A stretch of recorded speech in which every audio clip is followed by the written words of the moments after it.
The Marquis Philippe Albert de Dion de Wandonne was a French pioneer of the motorsport industry at the end of the 1800s.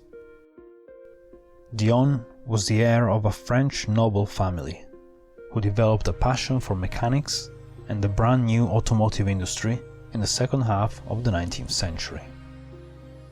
In 1882, he saw a steam engine in the window of a shop in Paris. The shop was owned by George Bouton and his brother-in-law Charles Trepardoux, and the Marquis approached him with a plan to start a car company, an idea that Bouton had been considering himself for quite some time, so the Dion's partnership came at a perfect time. The following year, the Dion-Bouton Automobile Company was born and started working on automobiles with steam engines. Their first vehicle had the boiler and engine mounted at the front, driving the front wheels by belts and steering with the rear. Unfortunately, this vehicle didn't last long, as it was destroyed by a fire during a test. The next year, a new four-seater vehicle called La Marquise was built, with a more conventional front-wheel steering system and a rear-wheel drive. To this day, La Marquise is the world's oldest running car. In 1887, the Dion entered La Marquise into what was known as Europe's first motoring competition, a competition organized by a newspaper, as it was common in the very early days of motor racing.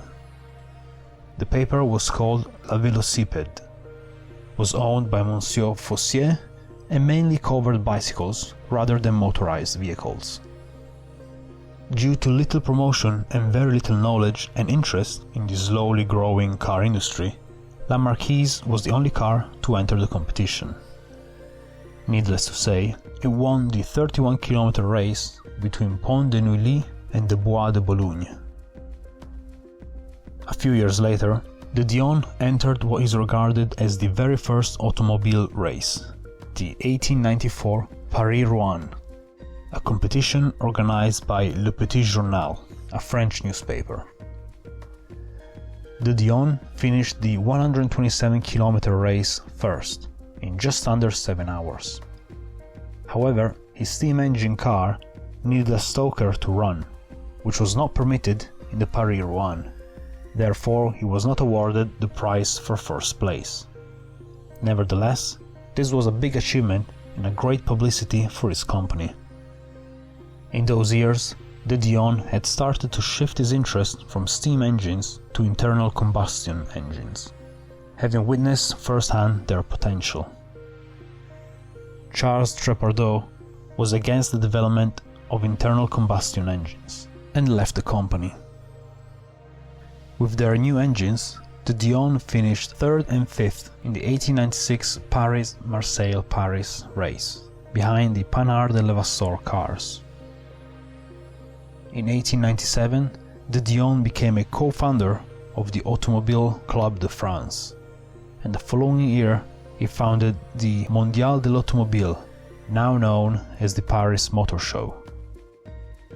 By 1900, the Dion-Bouton was producing around 400 cars a year, making it the biggest car manufacturer at the turn of the 20th century. The Dion ran his company until 1932, when he retired. However, the Dion-Bouton company continued to exist until 1953, 7 years after the death of the Marquis in 1946, aged 90.